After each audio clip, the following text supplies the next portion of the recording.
Remember, it's known as natural gas. That is gas industry spin, okay? It's methane. LPG is a mixture of propane and butane.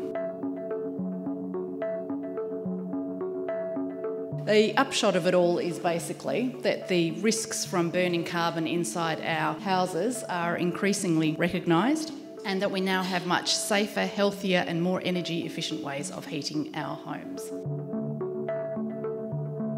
There is a tension here because we do need to tightly seal our homes for energy efficiency, but that comes at the detriment often of indoor air quality unless we take active measures to manage it. Safety of gas cooking and heating is not in fact compatible with a tightly sealed modern house.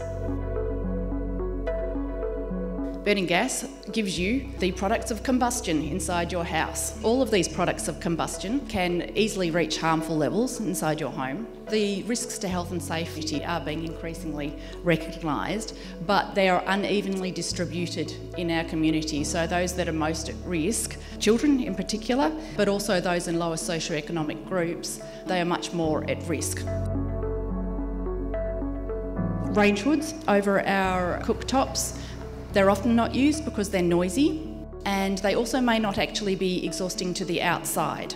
What they may do is actually just take the air above your cooktop, remove some of the particulate matter from it, and then blow it straight back in. An open flue heater is one that takes that air from inside the room. The problem with that is that if that room is tightly sealed, there's nowhere for there to be the proper airflow to go in the correct direction. Particularly if you've put a range hood on or an exhaust fan elsewhere in the house, rather than going up the chimney, the exhaust gases can come through the draft diverter straight back into the room. Looking more specifically, nitrogen dioxide is the best studied of the indoor pollutants. It's a potent respiratory irritant. It directly causes airway constriction and sensitisation to allergens like dust mite or pollen. So for asthma, this is its clearest association. For gas cooking, there are similar levels of risk on childhood asthma as having a smoker in the house. So that is quite startling. So a child with current asthma in a house with a gas stove, 30% of the risk of them having asthma is from that stove. 13% of the community risk of childhood asthma is from gas stoves.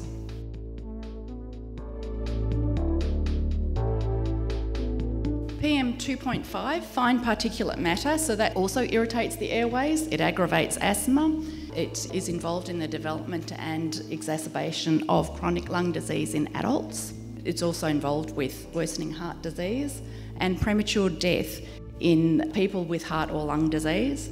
It also has systemic effects because the particles are so fine, they get breathed right into the deep parts of your lung and into the rest of your body. So we're talking here about things like diabetes, dementia and poor pregnancy outcomes. Now, formaldehyde is one of those volatile organic compounds. It's highly toxic and easily inhaled. It's present in small amounts in the products of combustion and is also very irritating to the eyes and skin and is well known for causing cancer. It's a known carcinogen. So these are all the things that come out of gas and burning it in your house. Now this is the most immediately dangerous, carbon monoxide. It's odourless and colourless, so you will not know it is there. As I said, it's often not suspected. The things to look out for, in particular, if you're feeling sick, only when you're at home. So you can easily think that you've got gastro or flu or something like that. Headache, nausea, vomiting, muscle pain, weakness, shortness of breath, and then you start to get to more serious things like dizziness and confusion, chest pain and coma and death. There's the issue with negative air pressure, and we know that draft-proofing our houses is important. It's really important for you to service your gas appliances at a minimum of every 2 years by a licensed gas fitter with a Type A licence and a carbon monoxide meter, which they're all supposed to have.